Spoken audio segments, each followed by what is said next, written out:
if something's important enough, you will find the courage to do it. A lot of those Mhm. challenges too, I think, like they're just challenging you to see how much you actually want this. Do you want it enough that you're going to push through something that makes you so uncomfortable? You have to keep putting yourself out there so that you can grow. And these moments of you feeling super awful and really, really uncomfortable, like that's when you're really growing. And that's actually what you should be celebrating, even though it doesn't feel like it. It feels super awful.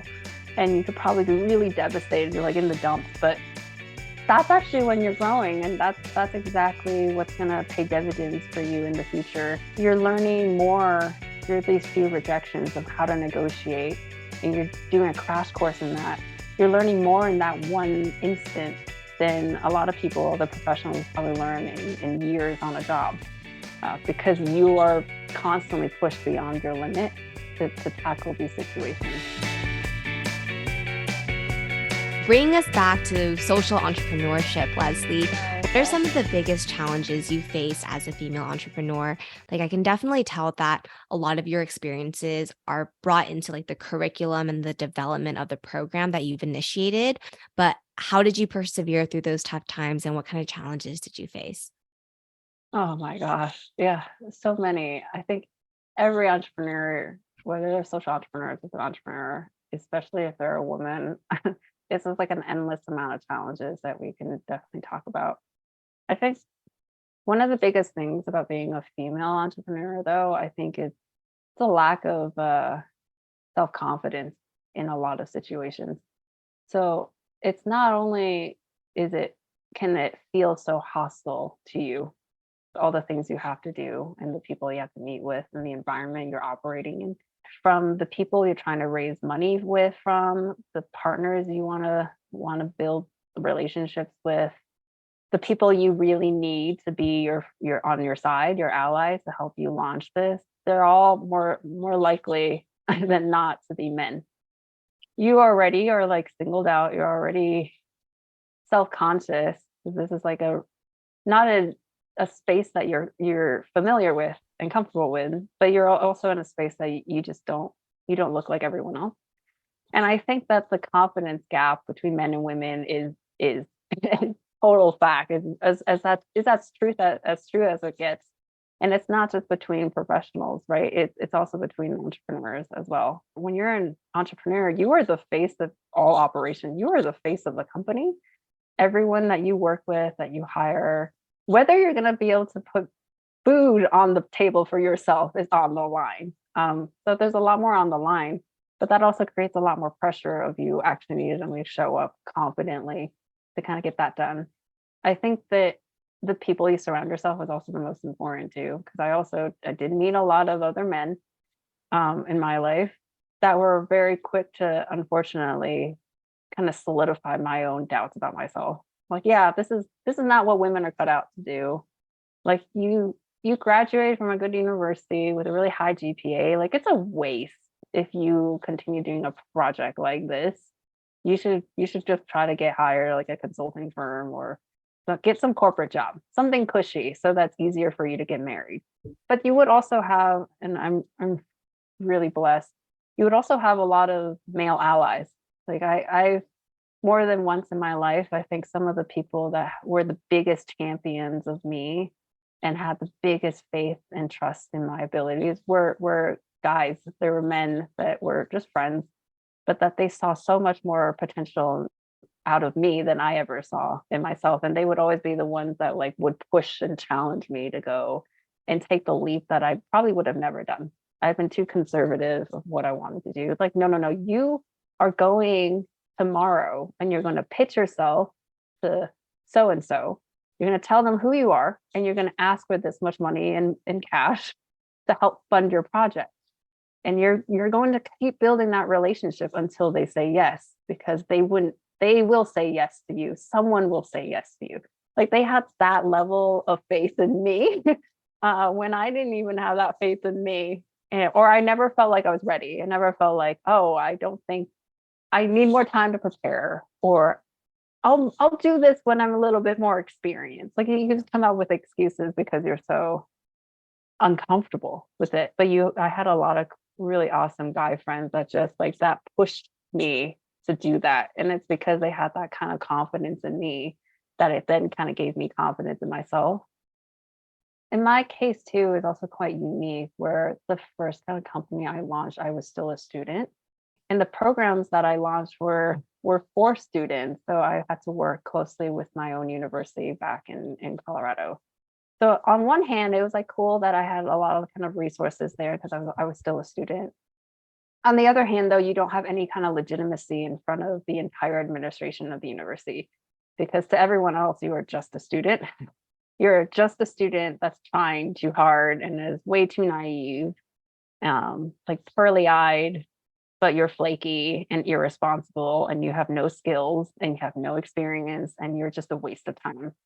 So over and over again, I got just rejected all along the way for months. No one would take me seriously. And I think one of the most painful things I had to go through early on was in order to build that program that I talked to you guys about, the GSI program, I basically had to build two separate companies, right? I had to build one in China that can house the program with all the Beijing students, and then I had to build a second company in the US that can help manage all the operations in the US. I had already set everything up in Asia. I got university partners already. I got students recruited. I had funding in China from one of the largest jewelry distributors in Hong Kong. I got all that done. I come back to Colorado to then negotiate with my university and administration. Like, I have all this done in Asia, and I just want your help to see if I can house this program under this administration within the university institutions so that we could have this program. I had all this done, and yet they would still be like, I don't understand why students like you just keep trying to reinvent the wheel when nothing needs to be fixed. Why are there so many students that just keep coming up with like what they think is like a nice shiny idea when there's already many other cooler programs that kind of exist? And these are people that I was pitching actively a program to that really needed to get done. Lots of comments of me being too polished. So I'm like, well, what did you expect? Like, I knew that I was going to look legitimate in your eyes. So I really over prepared and I came in with my pitch and I like dressed in nice clothes and I try to give you a pitch as put together and as professional as I possibly could. They kind of shut down my ideas and my programs before they even happened. And it was so devastating. I remember, like, is this actually going to happen? Because how everything on Asia side is already ready to go. I just have to make sure I can negotiate the American side. And I got a month to make this happen. And I'm still a student. And I'm so devastated about being rejected. And then I remember just thinking about it. And then I decided, you can't tell me what I can and cannot do. Like, you don't know me. And until this project is done and launched, it's not over until I say it's over. You don't know if it's going to be a failure or a success until it's actually launched and until I'm ready, I'm done with it. So I'm going to push through. So they had told me some certain different kind of concerns they had, that my program didn't have legs and that there wasn't a need for it. So I was just going to prove to them that there was a need for it. So I bypassed this department and I negotiate with other departments to get other partners involved. And it was all really hard getting everyone involved. But eventually, when everyone else was kind of aligned, I then came back to this one department. Like, so these are all my partners. They've all said yes to all of this. I have now recruited these 10 students that want to participate in this program, but we just need you to house the program so that we can legitimately do this under the university. Are you now willing to work with me? Kind of. And that's when they all finally like, okay, sure, we'll give it a go. Of course, I then successfully launched the program about 2-3 months later, which is an insane timeline for anyone that knows this. It's insane to be launching a program for 20 students for the first time in 2 countries with like 10 universities in 2 months while being a student, while writing 2 honor theses. But I did it. And I've since like discontinued that one program, but every time I'm back on campus and I meet up with these same people, it's completely changed. It's this like utmost respect for this insane student that just pulled off all these things beyond like against all odds, and then managed to still like graduate top of her class, summa cum laude, and launch this program. And like that's how victory feels like, yeah, I proved it to me, but I also proved it to all of you that I can do it, and I've now earned the respect for a lifetime. But it was those experiences, I think, that really stayed with me from there on out with the rest of my entrepreneurial journey. It's like there will always be people that don't trust you, that don't believe in your ability, but you have to be the biggest champion of yourself. And it's hard as a woman. So that means like you need to be able to surround yourself with people that will help push you and support you, even at moments when you really, really doubt yourself. And those moments are going to happen. So you got to hedge against those risks of you like faltering in those moments, to be surrounded by good advisors and sponsors and people that will support you through it. Yeah, I think you're lucky to find a group of people to support you while you're like don't have enough self-confidence. I think also like one of biggest learning is like how you deal with being rejected, right? Rejection is something we gotta deal with all in our life, right? You can't be just like rejects once and you're just like you have your cold feet, you're just like, oh, I'm not going to do it anymore. But like that's something I think is valuable to, because like in our life, if we're not being an entrepreneur, we probably won't be rejected so many times, especially you're asking something from the like investors, right? Yeah. And that's just quite incredible experience. Oh, thank you so much. But I'm sure like I think anyone can do it, honestly, if you wanted something enough and you felt like it was worth doing. If something's important enough to do, you will find the courage to do it, and push through regardless of what happens, like the kind of rejection that comes along the way. Yeah. A lot of those challenges too, I think in the time I just kept reminding myself like they're just challenging you to see how much you actually want this. Do you want it enough that you're going to push through something that makes you so uncomfortable? You have to keep putting yourself out there so that you can grow. And these moments of you feeling super awful and really, really uncomfortable, like that's when you're really growing.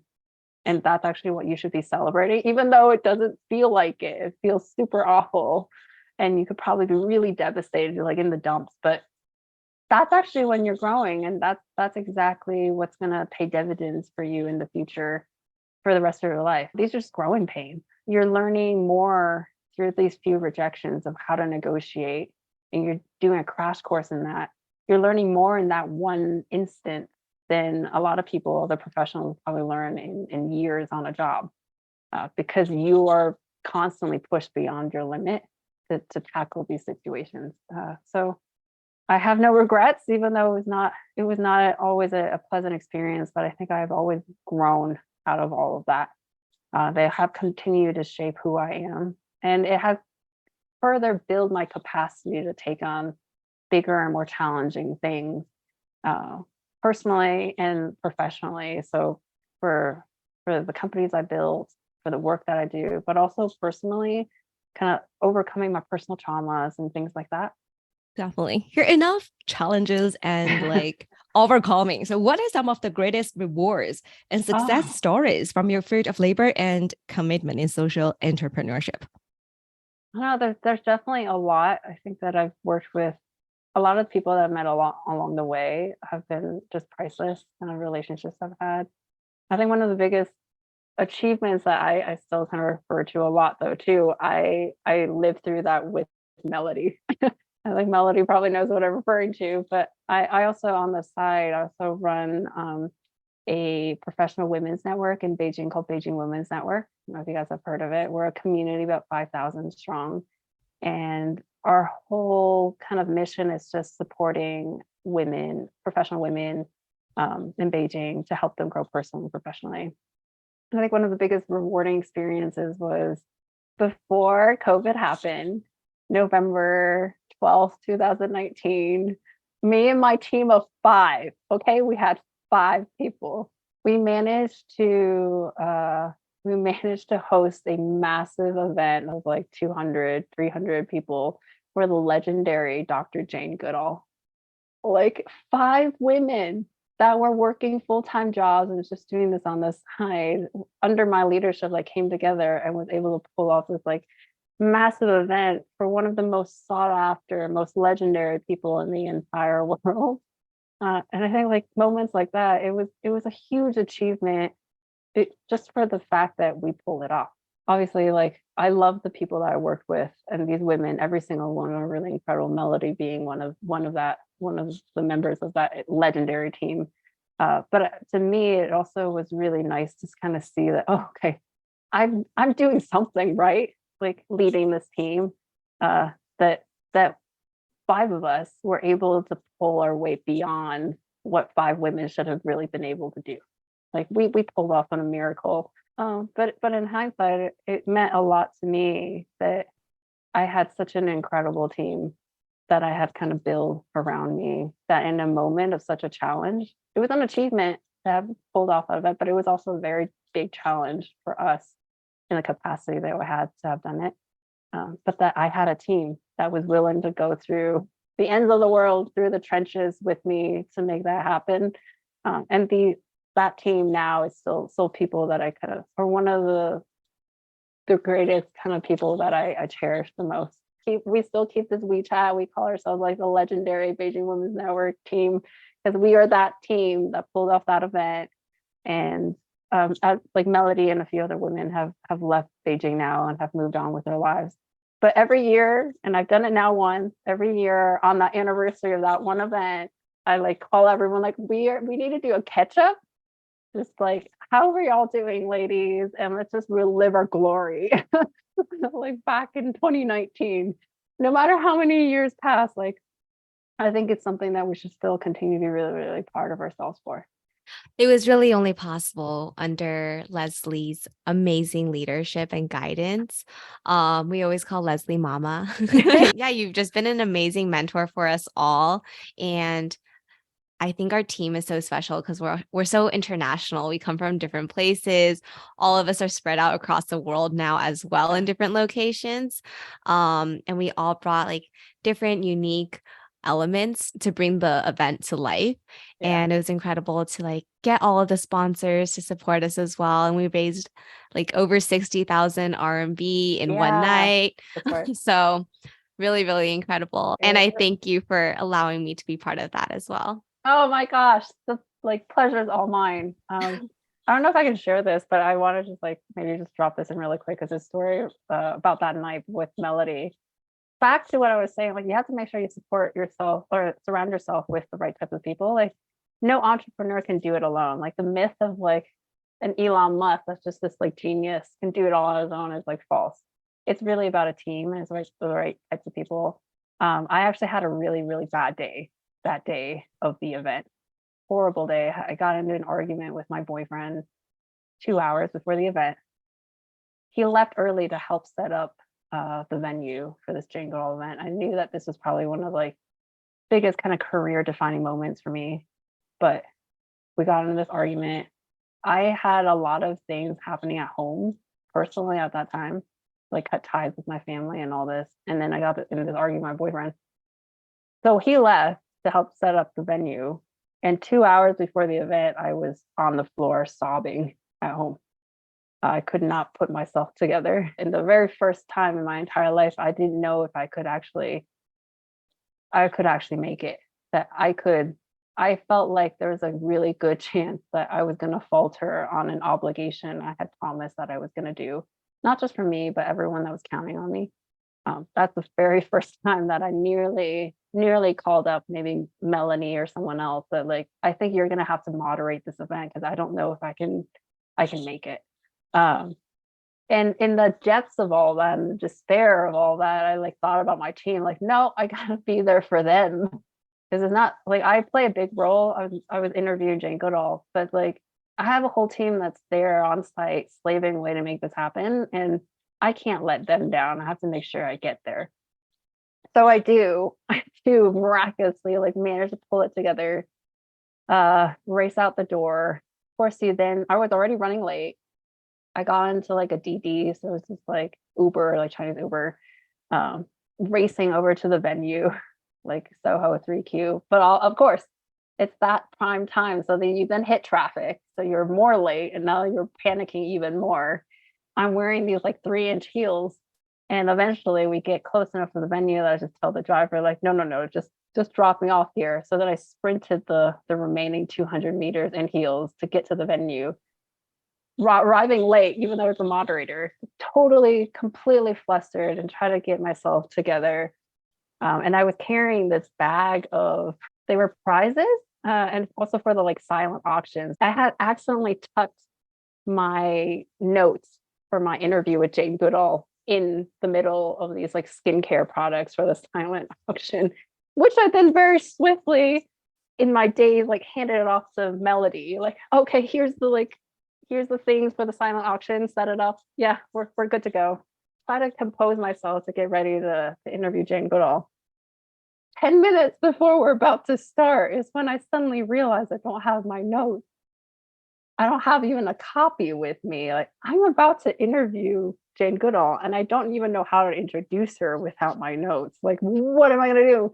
And then I realized, like, oh, I tucked them into that bag that I then gave to Melody. Like, did we accidentally silent auction off my notes too? What are we going to do? So I run over to Melody and I'm like, Melody, did you see like my printed notes in there? Like, did you see them? And just like full panic. And then she turned over to me with this like smile on her face. And then she said, oh, I found them. I knew that just in case you needed them, I saved them for you. So, and then she turns around and she like hands me my like deck of cards, like totally saved the day. And I thought that was just like the sweetest thing. It's like she had noticed them. She didn't know if I needed them or not. And she knew that I probably had so many things going on. So she didn't go out of her way to kind of ask me, oh, do you need these? She's like, let it be. But in the moment that I actually needed them, like she saved them and like gave them to me. And I felt like that's when you know you have a team that has your back.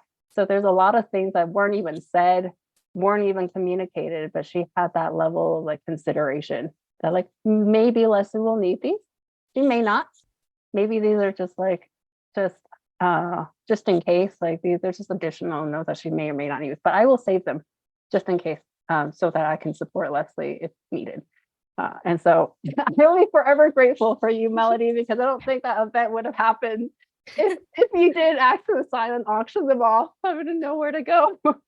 And then the rest of the night went super well. Yeah, the rest of the night was great. It was really great. The rest of the team just was amazing. Like Melody was managing the whole silent auction, and then everyone else kind of had their own roles. I love you guys so much. If Love you too. You guys have to come. I'm flying all of you out. So, Leslie, what advice would you give to any young woman who wants to start up a new project, whether they want to be an entrepreneur or they just want to make an impact and create something of their own? I think it's really important for any young women that want to kind of pursue this. The first and foremost question that they should ask themselves is actually trying to identify what the pain point is. Like, what is the challenge that they're actually trying to solve or provide value in? Because I think entrepreneurship now versus back when I was about to graduate college, like it has kind of our culture around it has changed a lot. Now there's just so much like glamour around it. Oh, I raised so much money and I'm like part of this accelerator program, and everyone wants to have a CEO title and all of that. It almost becomes of like a bit of like a chasing after accolades kind of thing, rather than back during my time, which is like, no one wants me to be an entrepreneur. There's so little like support for it. I'm doing this purely because I really think it's worth it. So I think the first question is too, I think for women, is that really make sure that we want to do this for the right reasons. That you want, there's something that you really are passionate about solving. There's a pain point that is so important to you and a certain level of value that you really want to add. That's why you're doing that. And the reason why I'm saying that is because being an entrepreneur is so difficult and it is such a painful and grueling process. It will take over all aspects of your life. You are living and breathing your projects for a long time before you can maybe automate them. So you have to make sure that you're in it for the right reasons, and that this is something that for you is really worth doing. And if you don't have that level of like commitment, it's hard for you to sustain that. So I think that's the first thing. Then second of all, I think once you kind of identify the problem and you are passionate about it and you think that there really is something, there's not an existing solution that already can solve that, and you really have you really want to create something that can add value, then really start looking into like finding partners and allies, maybe sponsors that can help join you in this journey so that you're not alone. Because we're all limited in our own ways. You could be the most brilliant person, but there's still always going to be certain blind spots that you're not going to see. And once you have the right people and you have the right vision, then a lot of things will just kind of fall in place. And you'll start coming up with like solutions and ideas that you can keep testing. You are unlikely to find the right and perfect solution right away, but if you have the right team, you're going to be able to help like eliminate and get through that process as fast and as efficiently as you can so that you can find a sustainable solution. So insightful. So for every episode, we always end with 3 reflection questions. So Leslie, how do you feel right now? I feel great. Thank you guys for letting me just blab and share my story. I have not shared a lot of these things in a long time, so it's great to share. And I hope it was useful in some way or interesting for you guys. Definitely. Oh my gosh. It's so interesting to hear your story. I mean, you've always been such a strong leader and mentor, as I stated before. So it's awesome to hear about like your background, your upbringing, and what brought you to become like who you are today. Yeah. Before you answer the second question, which is what is something you are grateful for today, I'm grateful for you to showing up and telling us sharing all your stories and like giving you advice to all the people. Yeah, I just want to say that. Yeah. Thank So what about you you? so much, Victoria. Well, I'm really grateful for the two of you for doing this. I think this is just such a cool project. I love the idea. I love the name as well. And I think that there should be more conversations around this stuff. So really grateful to the two of you, but also thank you for giving me a space to kind of share my own story too. That means a lot to me. It kind of helps me reinforce and kind of reflect on like how my life has ended up too. There's occasionally there's every once in a while those days when you just sit down and you're like, I'm questioning all my life choices right now. Like, did I really have to end up here? But kind of just like reflecting on my own story has kind of helped me better understand, like, no, you're exactly where you're supposed to be. You're doing exactly what you should be doing, which is an incredible feeling. Yeah. So what are you energized about and what are you looking forward to next? I think I'm quite excited about kind of like China opening up, like kind of with all the COVID stuff. So hopefully I'll have a chance to kind of go back soon. I know that neither one of you are going to be there when I'm there, but I do look forward to kind of returning to China and Asia at some point. I think as I've mentioned, kind of because of my unique kind of story, even though I'm Chinese American and I'm ABC, like I have this just like an unbreakable kind of like link to China, to Asia now. That not being in Asia for so long is actually quite difficult for me. It's just like nagging at me that I have to return in some way. So I really do look forward to that. It's also all the languages that I speak too. Like I need to make sure that I can continue to nourish my Mandarin and Cantonese and my Korean once my Korean gets good enough as well. Like I need to continue feeding that. What else I'm looking forward to in the future? I think I'm just really excited to do more projects in the future that would be even more valuable because I think every step of the way I've gained new skills. I've met more people. I'm becoming a more mature person and more seasoned professional. So I'm excited to see what other new challenges are kind of in the horizons for me.